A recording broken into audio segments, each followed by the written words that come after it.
Let's Bro, go. I've been trying to get the whole fucking camp on here for forever. Dude, that'd be so sick. If, especially the what's it called, the international camp. You know, like it's so easy to get the California camp because you're always there and I'm always there too. So, but like to get like people like Ken and 12 and uh, just everybody, that'd be sick. Yeah, dude. Listen, so officially, my guy Pono, aka Young Stryker, is joining me on the fucking smoking section. My dude, thank you for coming through again.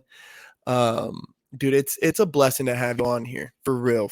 I really want you to understand that. It's a blessing to have you on here, man. Welcome to the show. Hey man, thank you for having me for sure. Like this is dope. I know we've talked about it before in the past about like, me hopping on and maybe just the timing wasn't right, but I'm glad we got to find some time now to to do this. So yeah, I'm excited, bro. Oh yeah, bro. Yeah, like even before we get all into everything that you do, bro, it's like we're busy. You know what I mean? We some grown we grown men out here. You know what I mean? I got my kids going on, and then everything that you're doing out there. Like yeah, timing wasn't right, but then I did a podcast. I did a podcast with one of my buddies who's a comedian, and and he was just talking about like, how do I get started? How do I do this? How do I do that? I was like, bro, you gotta make the time for these things, man. And sometimes it happens quick, and sometimes it's kind of a long game. Yep. And so and it made me think. It made me kind of like look back through some messages, and then boom, there was Pone. I was like, let me get him. I was like, let me hit him up. Let me get him on the fucking show. Dude. So for people who don't know, take a second, man. Give a quick brief rundown of who you are, and then we'll kind of get into this. Sweet. Well, my name is Pono, aka Young Striker. I live here in Hawaii on the island of Oahu. I am a krump dancer, obviously. Also a full-time musician. I'm a huge Disney Marvel fan, and that is pretty much me in a nutshell. That's pretty much me in a nutshell. Like I'm a krumper, I'm a full-time musician, and I'm a huge Marvel Disney fan. So there's not much more after that. I mean, And I know I had you send some stuff over before, and you said that you had kind of got your start and got your foot in krump around 2007. Is that correct? yes, that is correct. So 2007. So like shortly before I started krump dancing, I I was dipping my feet into like b-boy and popping and locking, and this was the time when like You Got Served came out. So of course the craze was like, oh man, dance battle, and let's just start here, I guess you could say. But when You Got Served came out, like it was such a for me, I felt like it was such a huge movie because the feelings that I felt watching dance battles and dishing out your emotions through dance to me was dope. I was like, man, like how can I be a part of something like this? And so it was like I immediately I was like, I want to learn how to break dance. I want to learn how to do those moves and pop and lock and choreo. And so I ended up like being a part of our like high school dance team, I guess. And then somehow I came across a video on the internet. I don't know if it was YouTube back then. I think it was MySpace. But Wow. yeah, that's how like far back it was. So I just came across a video of like crumping on MySpace, and it wasn't like a DVD. It was just like a random video of like crumpers dancing. I think it was the old Blood Brothers like clip of like when Bad News did Bad News and the Little Homies were battling. So I was like, oh wow, that's dope. It looks so high energy. Looks just like You Got Served. I want to be a part of that. And so 2007 is when I started to like I was like exploring. I didn't have anybody who crumped, and luckily there was these two like kids like two homies that were dancing, and they happened to be crumpers. I was like, oh, like can I, I'm a crumper too. I'm trying to learn, can I join y'all? And he's like, yeah, sure. And so that's where like my crump journey started, was in high school of my junior year. Yeah, that's when it started. Yo, that's dope. And then what year did you graduate high school? 2008. Okay, so not to age drop, but we got a cool little timeline going. I Well, think, dude, I don't mind dropping my age. I'm 33 now, and I think to me it yeah. doesn't bother me to drop my age only because to know when I started to the fact that I'm still doing this now it's like, wow. When you look at the timeline, it's like, wow, you've been dancing for this long and you're still doing it. How? There's a lot of people who dip their feet into something, and after some years they'll stop and they'll lose motivation. But I feel like my motivation for krump now is the same hunger that I was when I first started, and so hence why I'm still in the game. So yeah. Ooh, I like that, man. And I came across Crump around the same time, about 2008. And interesting enough, it was my sister that showed it to me. And I've spoke about this on a previous podcast.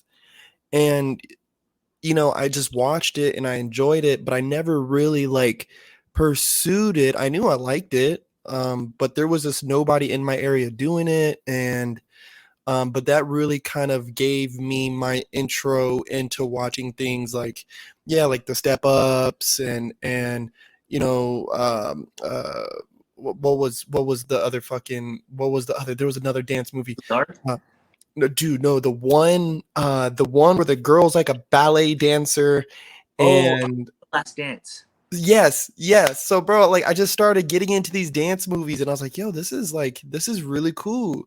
But didn't really ever dive into it until about 2016 status. So I was a late bloomer, I guess. What keeps you hungry, man? Like that's good to hear that you still have that same fire and passion for it like when you first stumbled upon it. What do you think keeps you motivated and keeps you hungry for crime? So, because, and we both know this, krump is ever growing and ever evolving, and there's always something new to learn about the dance in general. Um, my hunger from the very beginning. So the reason why I was so hungry for krump is one, the again, like just that feeling of like dancing and releasing your emotions and doing something different, because I definitely could have been doing something totally different and bad and could have gone a different direction. But krump kept me hungry because one, the feeling that I felt watching dance before I started, and the feeling that I got while I was dancing, even when I was starting off. And so I'm going to dive right into this. So when before my first krump event, there was this group called Crumpany, and they were already established 2006, and they were popping, like they were on the Hawaii news channel, and they're like, hey, this is a new style crumping. You just want people to come dance, and so they had links to the MySpace page, and so I hit the MySpace page, and I didn't know who it hit up. I was like, just blah, blah, blah, there. I'm just gonna hit you. This guy named Dustin. He was one of the lit homies of Hawaii Krump, and so I hit him up like, hey, like I'm interested in Krump. Um, I see that you guys have an event. How can I be a part of? Or how can I learn, be a part of it? And so he messaged me and said, hey, like, yes, absolutely, we have an event on this date. Come through, and then when you get here, I can definitely introduce you to some of the head honchos, and if you want to learn under somebody, I can introduce you to them, and you can learn their style or whatever you feel comfortable with. And so I showed up to the event, and coincidentally, the first event I showed up to was when Rapture was Little Tyler's. He came to Hawaii. I didn't know who he was. I didn't know who anybody was, and so he just told me to come. And so I went there, and he introduced me to some people, and that's where I just one of the homies was like, hey, I'm down to teach you, when are you free? And so the fact that somebody was open to be like, hey, I'm willing to teach you krump, when are you free? I'm like, oh, I'm gonna make time. And so Mhm. that's so like I was in high school, so you've seen this on my story. A lot of people. I want to share this. I was a part of the wrestling team my junior, no, yeah, my junior year, and I was a wrestler for all of my junior year and part of my senior year. When it came to my senior year, I didn't even wrestle a full season. I quit. I quit wrestling to krump, and to me, yes, wrestling is a big thing, and I was just dipping my feet into that too, and I love that too. But again, that feeling of wanting people wanting to dance, like, oh yeah, let's just get together and dance. That's what drew me, is the community part, the fact that somebody was open to it. Hey, you're new to this, we're semi new to this. We just want people to dance, to just, come enjoy. And that's what happened. And that's initially what drew me to the dance, was like they're just so open, like, oh yeah, we just want people to dance. And so I was excited to dance. Man, that's insane. And it's insane too, because I am I mean, dude, I am a buff for history. It was one of my favorite subjects in school. And, I think like most dancers, school was just not for a lot of us. We want to dance, especially for the people who caught that dancing bug at a young age. And, in 2008, 7, 8, I was a freshman in high school. And dude, I was smoking mad pot. Like, I mean, let's be real frank. I was Yeah. smoking mad weed, you know what I mean? And I was just kind of like cooling, and school really just did not interest me. I mean, I was good in school. Like, I mean, I when you could get me in class, I was always good. But for the most part, I wanted to do other stuff, man. The wrestling, basketball. I loved all the other extracurricular stuff. But history always had me, and it's been cool, and it's been very interesting to watch some of the posts you've been making and the stories you've been sharing about Crump's history, and then even just to hear you speak of it now, and like how versed you are in it, man. It really does tell me how immersed you are with where it came from, who these people were, the way that you shout them out, man. And like giving those ups and that love to the people who came before us, our veterans and the OGs of our respective communities. um so you got introduced, you got this group, we're in the MySpace days. Where does Pono come across Beast now? Oh man, it okay. So this is the SK. This is the SK era when Lavar Basics and Beast. He was under baby. He was baby tight eyes under eyes, and so they had a joint fam. And I I had been a part of two fams before that. Obviously my original big homie from Hawaii, Trustpasser. OG. Shout out to Romeo, and Suave. So after my initial big homie, something happened, so we ended up like battling each other for something, and so I separated. And on top of that, he stopped because he wanted to do adult stuff, and he like had his own life, and he wanted to start kids, so not a problem.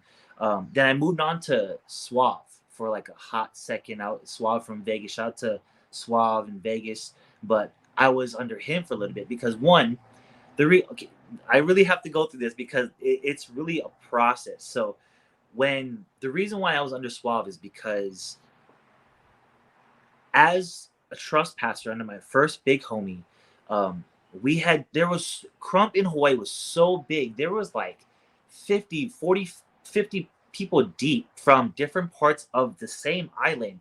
Like, oh yeah, territory, I want to battle you. It's kind of like how it is in California and all around the world. Like, oh yeah, you're in this side of town. All right, we want to battle. So that's how I was.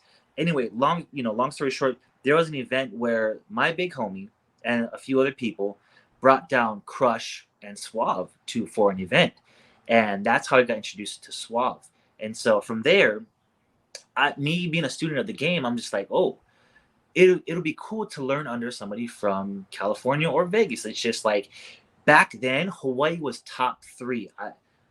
Some of the OGs can, like, not just in Hawaii OGs, but like some of the OGs back then who flew down here can vouch. We were top three. It was California, Vegas, and Hawaii.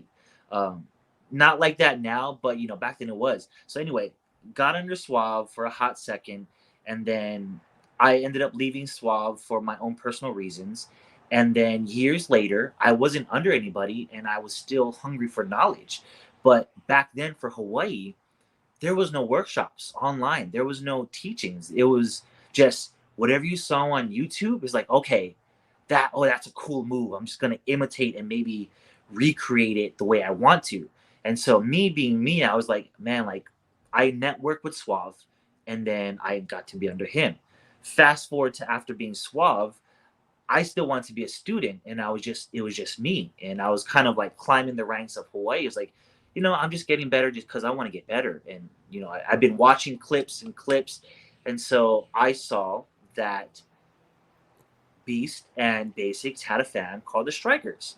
And I was like, I really like their style. I really enjoy the collab.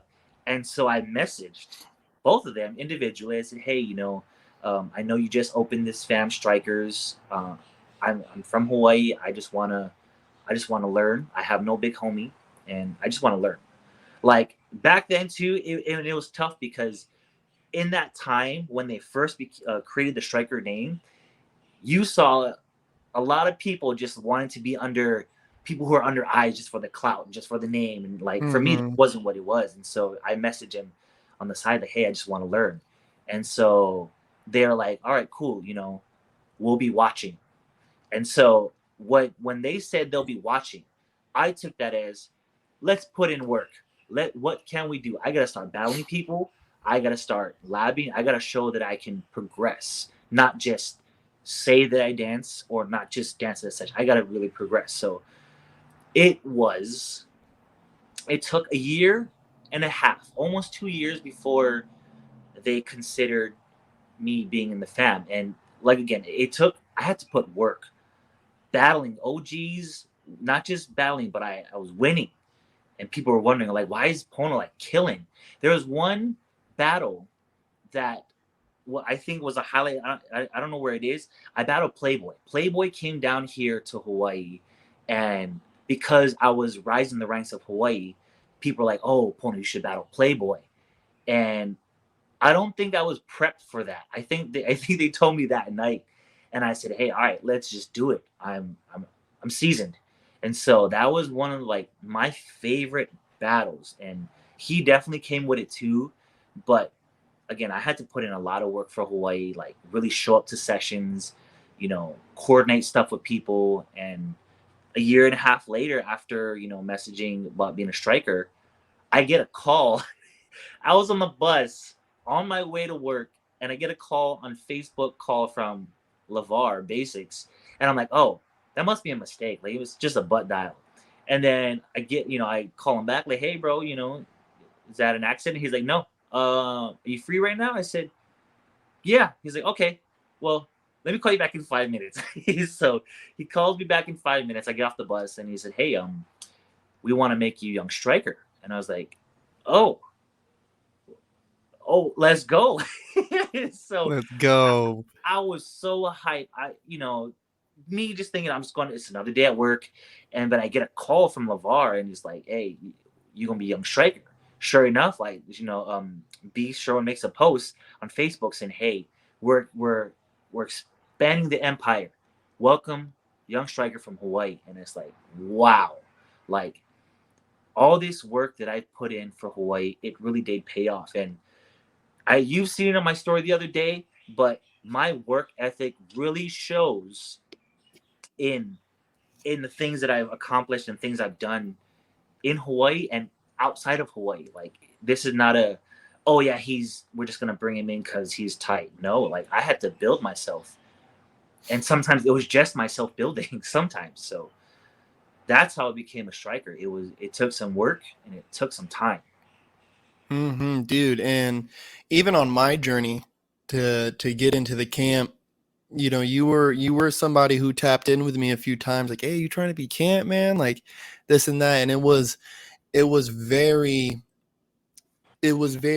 and I don't even want to say like reassuring or anything like that, but it was just like, yo, I got somebody on my side in this journey. Like, you know what I mean? Like I got this goal and I really want to do this. And there's people who are like rooting for me, man. They're cheering me on.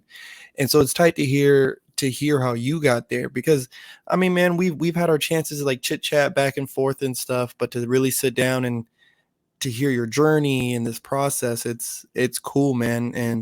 And it's very inspiring. It's very inspiring for anybody who might be out there in your community or anywhere who might come across this podcast and be like, hey, like, they have these big dreams, these big goals, and they may think that they're too small or they're in a place where it's not available. It's like, nah, bro, if you put in the work, like just like Pono did, in a place on this island way out here in the ocean, you know what I mean? In this one little place, there's people who are achieving these such grand, fucking grand dreams, Yeah. man. And it's tight, bro. Um, So we become young Stryker. Yeah, and you're still out there repping the Hawaii movement. Mhm. Where does music fall along in all of this? Whoa. All right. Music has always been a part of my life. I just remember as a young kid, I knew I was going to be some kind of entertainer, whether it was an actor, a musician, a singer, a dancer. I knew it was going to be something. I just felt it. Even way before dancing, I just remember like memories of while my grandma was working, I would be, waiting outside her job, listening to music. I would just love listening to music. I would try to imitate singers like Boys to Men, all these greats, say Boys to Men, NSYNC, Usher, the just back. I just loved music, and so I was so musically inclined that at a very young age, I asked my grandma like, "Hey, can I get an ukulele?" And then it took a while for her to get me one, but when I finally got one, man, I was on that thing like flies on shit, bro. Like I Yeah. kid you not. Like I would sit. There was this show called Overdrive Live on in Hawaii, and it's just like music videos of like Hawaii musicians, and I would sit in front of the TV with my ukulele, listening to music. But because I can't read notes, to this day I can't read notes. As a young kid, I would just sit in front of the TV listening and pluck the strings like, oh, there's the sound. It matches that. There's the chord. And I would just listen and play along. And so every time I would wait for that show to come on, Overdrive Live. And there it was. All right, get my ukulele ready. And all right, I'm playing along with them. And so I even knew myself that there was something special about what I was doing. It's like, dang, like I don't need a music sheet. I just want to listen and play. So music has always been a part of my life in small specks. I I just started singing in the hallways with my friends in elementary or intermediate and high school. I would do the same thing, but it was never serious. It was just like, oh, that's what Polynesian kids do. We just sing in the hallways and we go on our way. And so music now, the way man, it's I just can't believe it myself that I'm a full-time musician. I don't work for anybody. I work for myself. I do have a company that I work with that helps me get gigs, but music has been such a big part of my life that 2018, I got an ukulele off Facebook Marketplace, and it was just like a random ukulele from Lanikai Ukuleles, and so I started doing covers, 2017, 2018, and I just started hashtagging Lanikai Ukuleles, and because I didn't know, I was like, okay, well that's what it is. I'm just gonna hashtag. That's what people are doing, hashtags, and so a few months had gone by, and I get a message from Lanikai Ukuleles, the artist relations manager, and they said, "Hey, like we really like your Instagram videos. And so Lanikai Ukulele, can we help you in any way?" And I said, "Sure." At first I thought it was a scam. You're just like, "Well, why is a ukulele company hitting me up and say they want to help me?" But when I messaged him back, we jumped on a call and said, "Hey, like we like your stuff.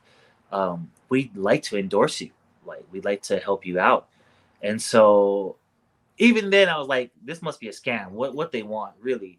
And they're just talking about, we just see you doing great things with music, and we just want to help you in your journey. And so 2018 November 16th, I believe, I was endorsed by Lanikai, and basically they send me free ukuleles every year to help them promote their brand. I perform everywhere with my ukulele, and that was the start of my musical career because I just thought I was just gonna do covers on Instagram with my ukulele and that's it. But when they started to send me electric ukuleles, they're like, "Oh, maybe you can start finding gigs." And I was like, "Sure," but I didn't really think much of it.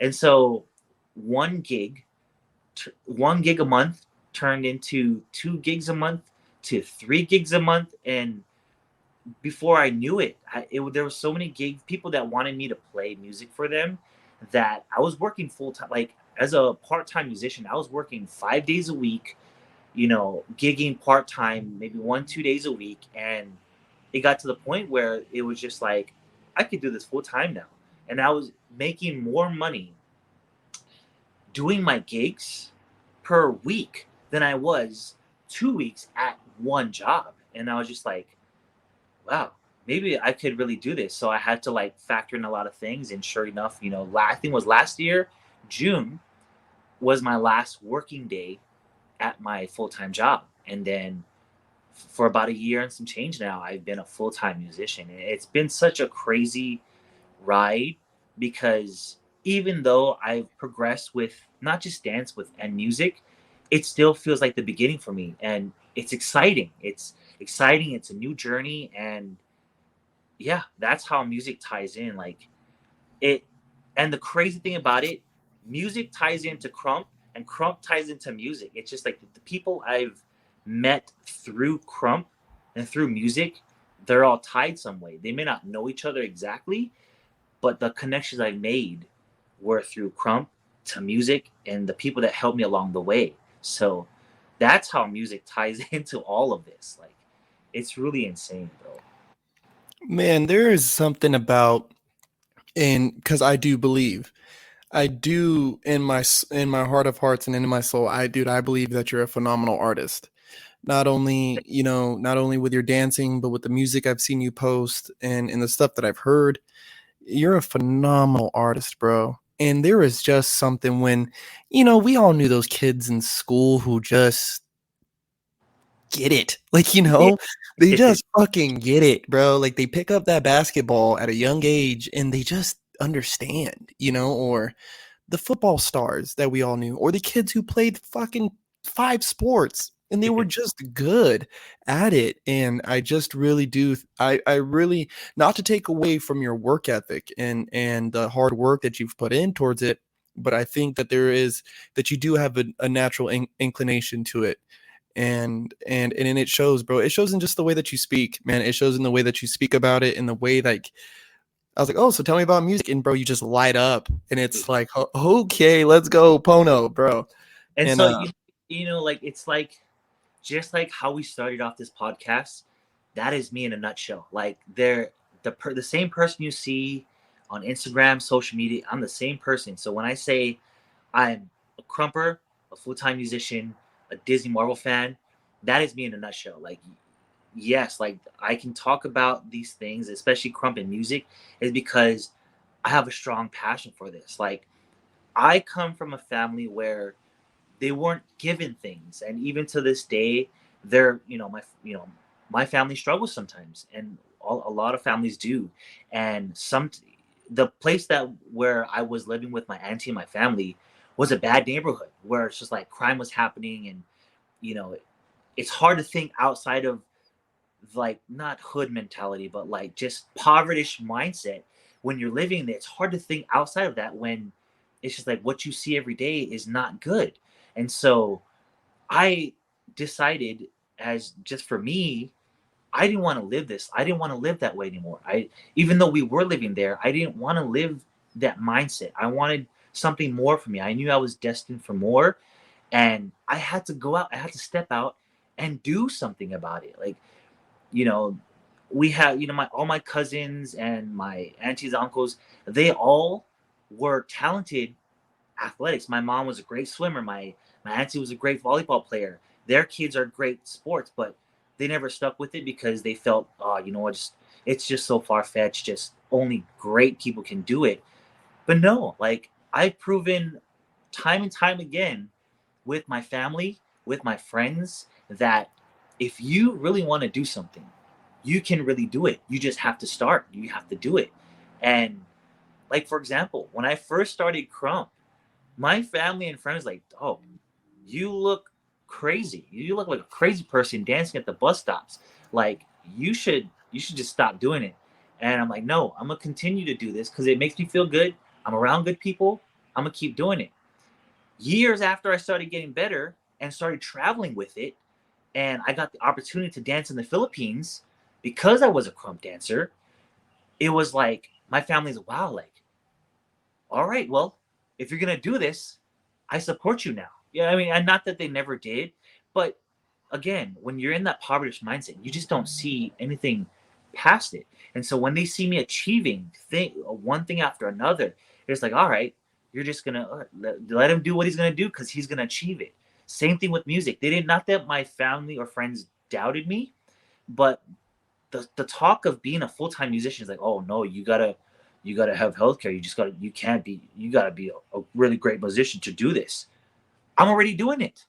It's Mm-hmm. just like I've proven so many people wrong that with what I'm doing, as long as you are consistent, you put the work in, you put the effort in, anything is possible. That's why sometimes when you see Sherwin telling me anything is possible, that is my motto and his motto to me, to each other.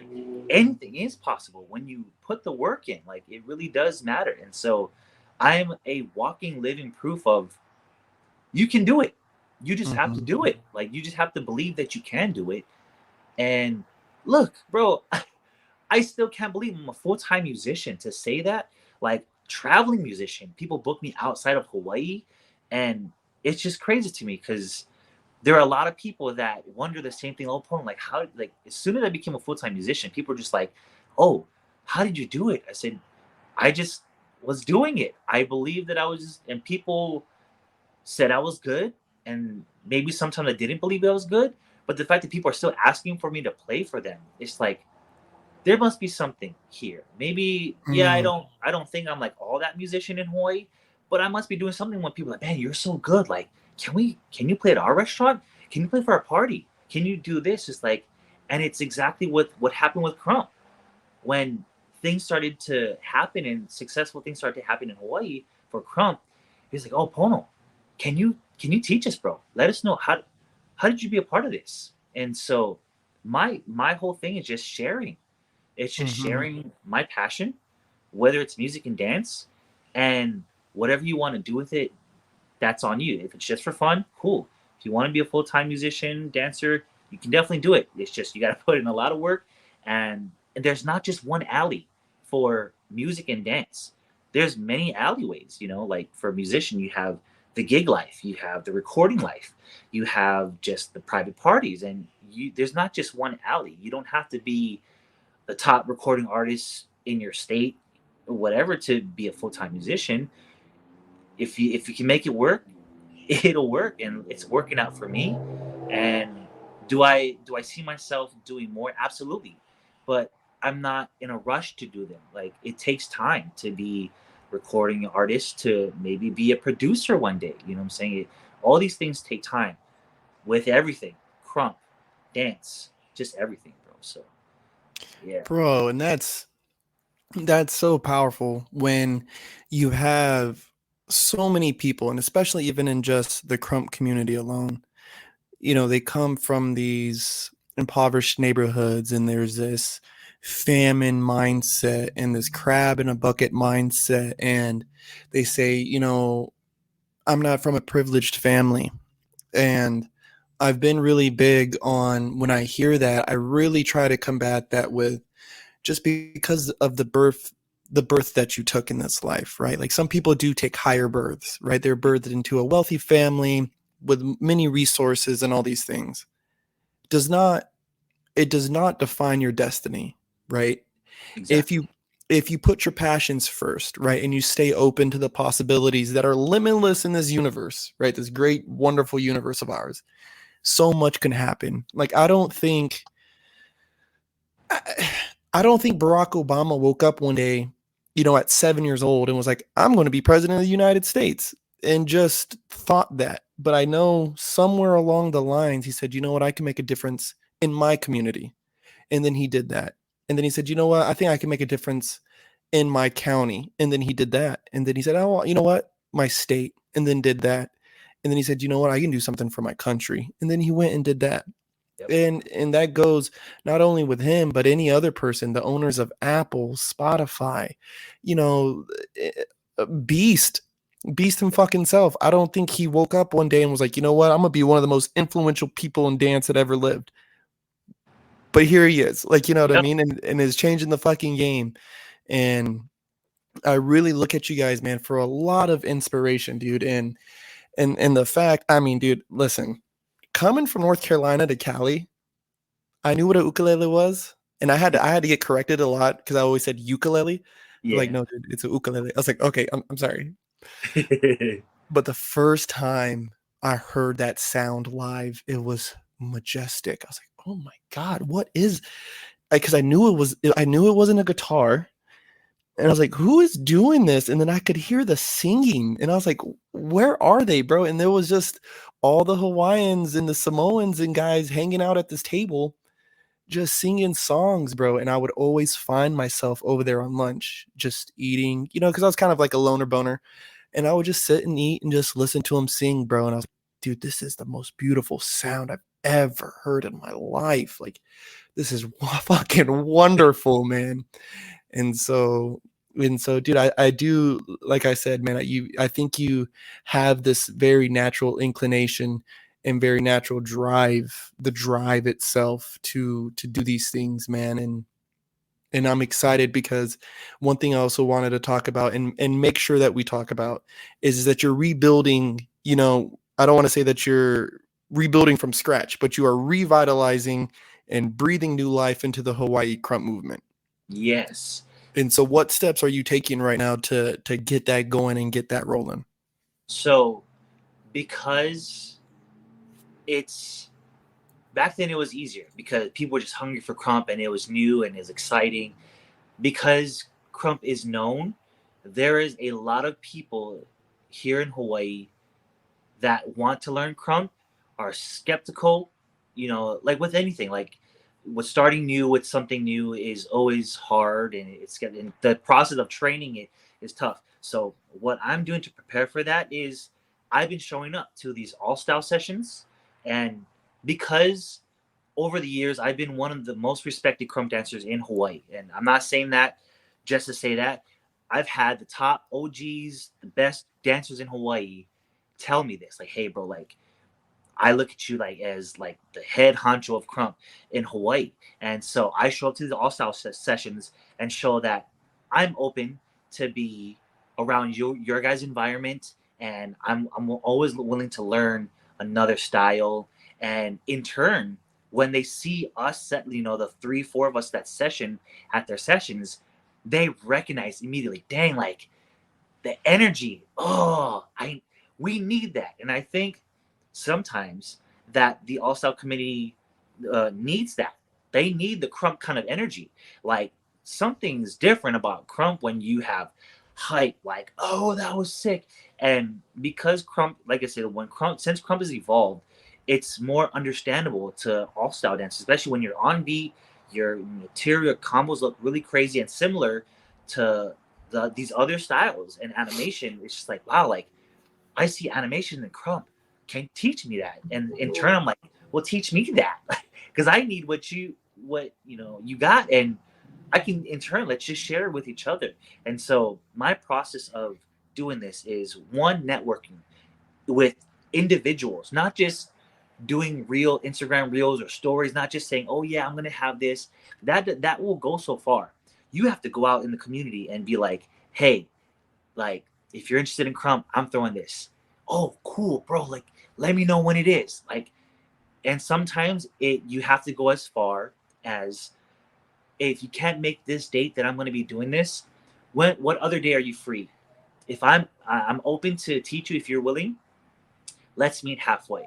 Let's meet on another day that you're free, so we can just go over some simple movements of krump, maybe some basics, and maybe in turn you can teach me. And that's what it's all about. It's about community. It's not just about saying, oh yeah, just because I'm young Stryker Pono and everybody knows me as this, that they'll just come. No, you have to go do the work. You have to do the dirty work of, let me go talk to this person. Not just like, hey, I have this thing, come to my thing, but hey, bro, what you're doing is sick. Like so literally last week Thursday, I went to the all style session. There was one krump battle that happened, but there were some people that have never jumped in a krump session, or sometimes they'll hop here and there and know just a little bit of krump. And as a leader of Hawaii krump, it's easy for us to be like, pick apart, like, that wasn't stuff, you need work. But it's another thing to be like, bro, what you did is so, like, I really like that. Like, if you just understood just a little bit of the basics, you would be insane. It's encouraging when you compliment them, encourage them, versus like, oh man, that was dope. It's more than that. You have to be like, bro, what you did in there was sick. For me, I'm the kind of person like I don't care what level you're at. I don't care what you look like in the session. I will find something that I really liked about your round. I'm gonna tell you. And I went up to all three dancers, and they're not even crumpers. And I said, hey, like what you did in that session was really sick. And so they would open, hey bro, yeah, I definitely want to learn krump. And I say, hey bro, if you whenever you're free, hit me up. Here's my Instagram. Hit me up if you ever have questions. That's what putting in the work is. Not just It's not just about the dancing. It's literally going out there and talking with people. And even I think one of the dopest dancers in Hawaii, his name is AJ Headache. He's been messaging me now. He's like, hey bro, like I want to learn krump. And I told him I want to learn animation. So now that I have all these connections from other people, when they see that you're open, and just like how my first big homie was, when you're open to somebody and you're patient with them, they'll come. They'll definitely come. And so that's what I'm doing to prepare, is talking with people one on one, saying, hey bro, like, I want to work with you because I want to collab with you because what you're doing is already tight as a dancer. Your grooves, sick. Your footwork, sick. Your animations, you're sick.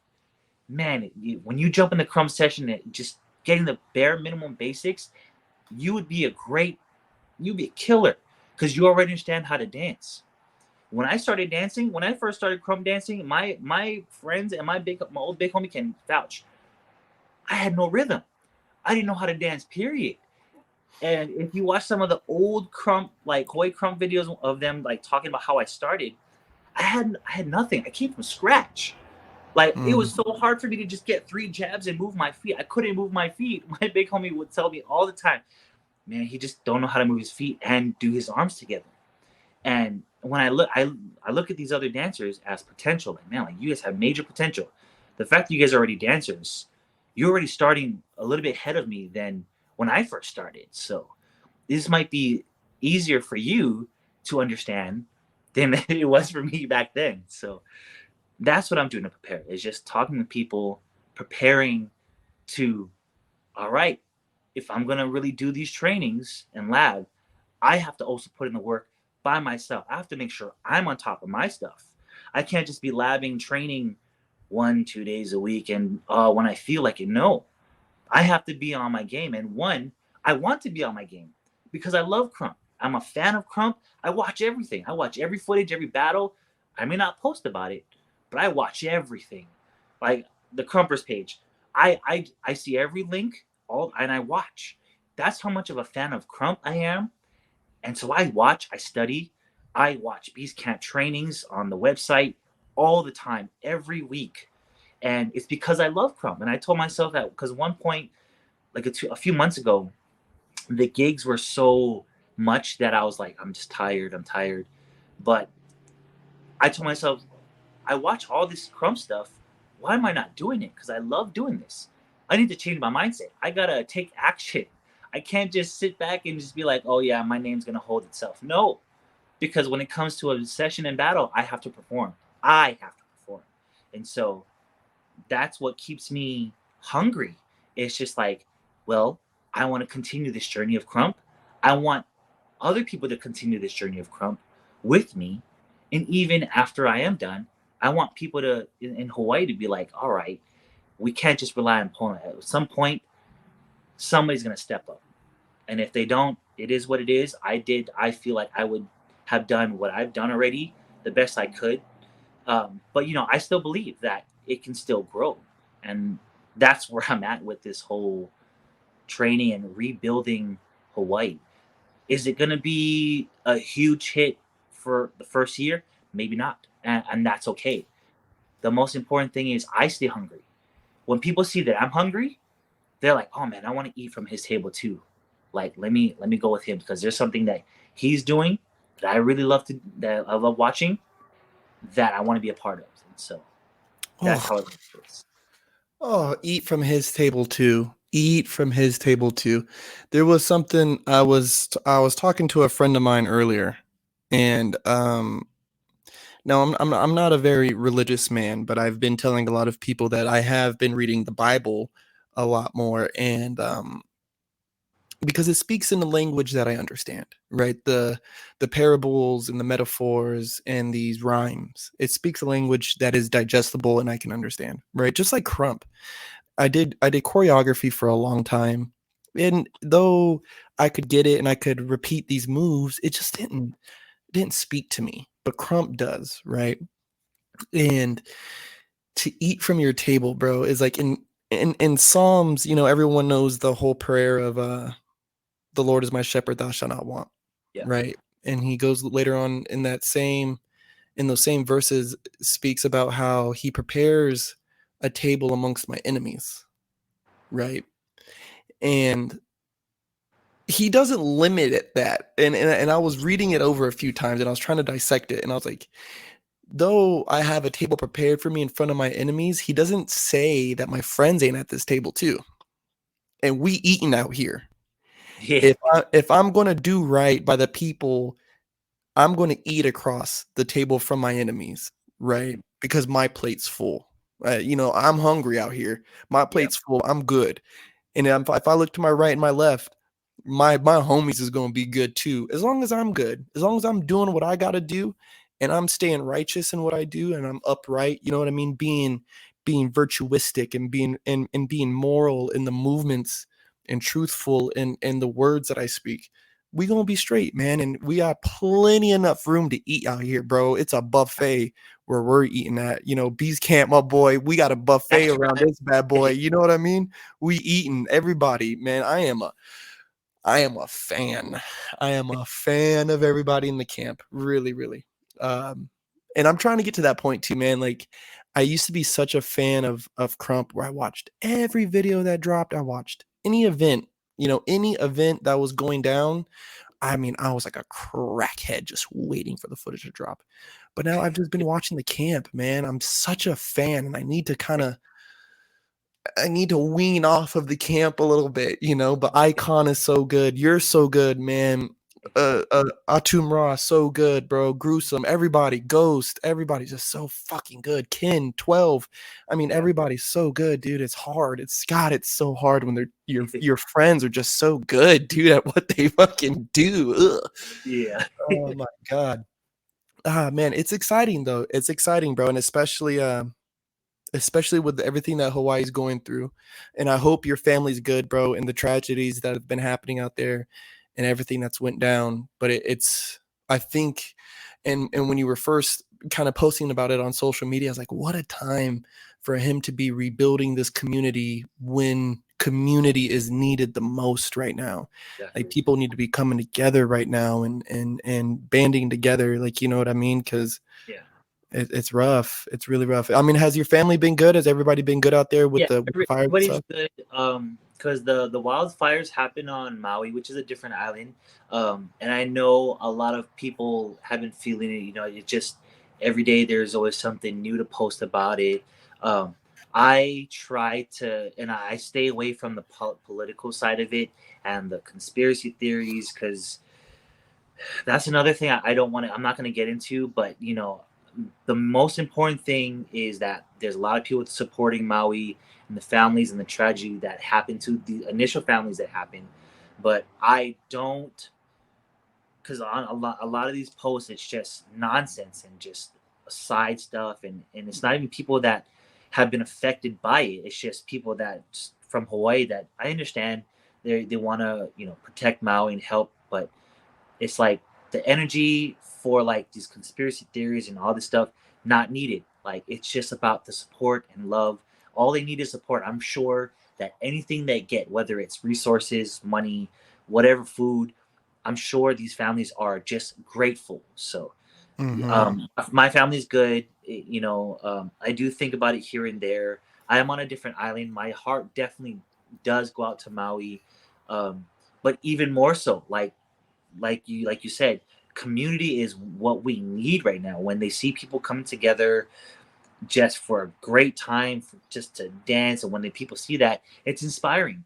It doesn't always have to be like, oh, I have to give a thing, a physical thing. I don't have to give money, but when you give inspiration to somebody that, oh wow, like what they're doing is amazing. What they're getting together, they're happy, that's what they want to see. They want to see inspiration that there is hope out there, and there is definitely hope. There's hope everywhere. You just have to believe there is. You know what I'm saying? So that's just what Just going back to what we were talking about too about eating at my table.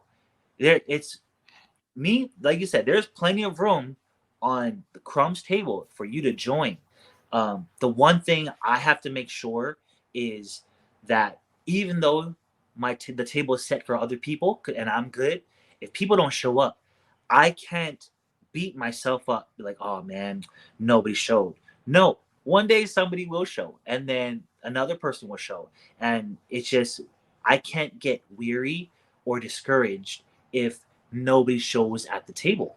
I won't be discouraged if somebody doesn't show up to it. If there's a beast camp training that I host and nobody shows, I'm not going to beat myself up because one, the whole reason why I'm doing this is for them. Also, I'm doing this for me. Like I need this as much as somebody else wants or needs this too. And so having the table set for somebody else as well, I just can't get discouraged if it's just one person. I'd be happy if it's one person and we just vibe out together, or even if we just talk crump. To me, that's enough. If we talk crump and don't dance for a whole hour, that's good for me because I'm already full of crump. I mean, I'm full of crump and I could always use more. But just to share an experience, whether it's dancing or talking, to me, that means more to me. And again, this is not just for the people I'm hosting it for. This is also for me to stay hungry, to stay motivated, because there's days where I'm not motivated. Like after this podcast, I'm gonna train. I told myself I'm gonna train. Now, do I feel like training? No, but I'm gonna do it. Why? Because when I stay consistent, I'll find my motivation. I'll find Mhm. it. My inspiration will come because my goal for me every day, and it doesn't happen every day, but because I have time today, my goal every day is to lab at least 1 hour a day, strong, just a hard lab, even when I don't feel like labbing. But the moment I step 15 minutes into my lab, I'll get into it. I'm like, oh dang, all right, cool. Like I like this movement. Let's just repeat this movement because I like it. When I stay consistent, I'll find my motivation. I'll find my reasons why I'm up right now.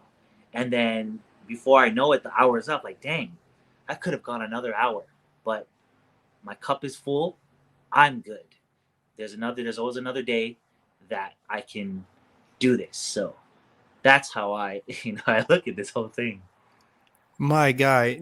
And I really try to look at it because being on the road and in some places I'm close to dance and in some places I'm far. And I try to just tell myself as long as I'm consistent with small acts, then good, consistent small acts will happen in my favor. Mhm. And what is it? The journey of 100 miles started with the first step. Yep. And so as long as I just keep tiptoeing and tiptoeing towards the mountain, good actions will happen, man. And I hope that the universe stays in your favor, and I hope that, I hope that one day me and you can look back at this podcast and be like, look, listen, bro, you rebuilt this movement. You did it. You really did it. Like, look at all these bangers you got coming out of Hawaii, representing all these different islands, man. And I mean, hopefully it gets so big where you guys have island battles. You got 10 from Maui and 10 from over here and 10 from over there, and they're just, you guys got your own fucking thing. Because I mean, people can argue with the mama, but when I first started hearing about Crump and really started coming around, yeah, it was Cali, and then I knew about Vegas and Hawaii. I mean, argue with your granny, bro. You know what I mean? If you think that South Dakota was number 4 or 5, sorry, bro, I didn't hear about you. Sorry about it. Hawaii was doing their thing, bro. My bad. And Um, honestly, like speaking of that, I already have a vision for that. Like I already have a vision of throwing a huge event, not just for Hawaii, but like people fly to EBS. It might be cheaper to fly to Hawaii, so maybe not this year or maybe not next year, because again, I got to put in the work. I already envision like me throwing a krump event. I also see myself throwing a krump slash all styles event here, and crumpers will come from the States and come down. I already see that. And so like it's just like, like I said, even though I it's been such a long journey, this still feels like the beginning to me. And that not necessarily it's a bad thing, because it's a good thing. When it's the beginning, there's always room to grow. There's always room to learn. There's always room to improve. And so it's so crazy. I already have my phone in my notes like, oh, future Crump event ideas. I have like things I want to vendors, food vendors, clothing vendors that maybe that want to come through. Um, how am I going to budget? How am I going to fundraise for? These are things I'm already thinking about. Like I may not say it like publicly to my friends. These are things I'm thinking about, and that's how I saw myself with music. That's how I saw myself with Crump. It started with a vision. It's like my vision for Crump wasn't to be the best in Hawaii. It was just I want to learn. I want to get better. Who knows what's going to happen? Look where I am now. When I was a kid playing music, oh, I just want to play music. I just want to learn. I just want to enjoy. Look what happened. I didn't plan any of this. I didn't plan to be young Stryker, to be under like one of the most influential persons in Crump. I didn't plan to be a full time musician, but it happened, and really goes to being patient, working hard at it, and believing something's going to happen. And if when you believe in yourself and people see that, they'll start believing in you too. And they're like, man, like, what can I do to help you? I want to help you throw an event, Pono. I already see that happening. I don't know who it's going to be, but I know when I don't feel like it's going to be one. I feel it's going to be a few people. Hey, let me vendor with you. Let me vendor at your event. Let me cook some food for your event. Hey, I have a venue. Like, bro, like you can just use it. I already see that. And it's going to take some time. It's going to take some effort. And I'm excited. However, it's going to go. If it doesn't happen, it doesn't. Cool. But I know that what I'm doing, I'm enjoying what I'm doing. And something great's going to come out of this. It always does. It always Mhm. does. So I'm already expecting great things from Hawaii Crump and myself and for these other dancers.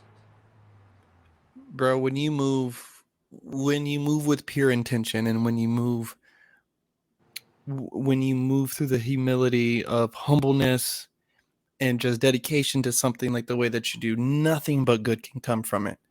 Um, again, I was reading from the book of Genesis, and in the story of creation, at the end of each day of creation, God said, "And it was good." With Yeah. each part of the creation, and it was good, because there was an intention of creating something good out of pure love. You know what I mean? And that's a way that I see you moving, with love and in peace and camaraderie and community and cooperation with the people around you. And when you really do move like that, and I mean that in all sincerity, when you really move like that, bro, nothing but good can come from it. There will be the naysayers, there'll be the doubters, there'll be all that stuff to come along. But I think that's kind of validation that you're on the right track. If you ask me, like, people said, "Oh, your podcast will never do this," or, "Oh, you won't be this," or, "Oh, you can't do that." And here we are. You know what I mean? Doing this podcast fucking miles from each other, bro. And yet here we are. Yeah. Dude, before we sign out, please, again, I want to say thank you again. Broski, brother in arms, man, beast camp, all that. But before we sign out, please leave the masses, put something on wax, your little Pono's gym for the night. um,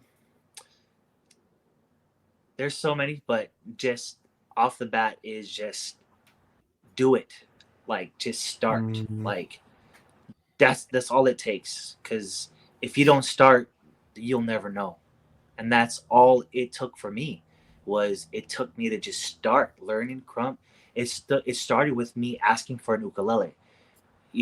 Just start, bro. Just do it, and find other people that have like mindset with you, and it's contagious. Once you're with somebody that you have a passion for, that same passion, it'll grow. So my gem is just to start somewhere. Like one step forward, is all it takes. My guy Pono, again, thank you.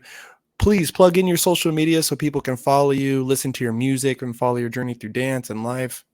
Yeah, absolutely. You can follow me on Instagram at Pono Music HI, so Pono Music MUSIC HI on Instagram. On YouTube, it's the same thing. So, all my links for my YouTube channel is on there. My Spotify links are on my Instagram, bio. So definitely check that out. I'm always doing something every week with music. I'm always doing something with dance. So the journey is exciting and the journey is fun. So yeah, come watch my journey and yeah. My guy Pono, dude, thank you again. I'm gonna send you a message right now, bro. But again, thank you to being on the smoking section. Everybody listening. Until next time.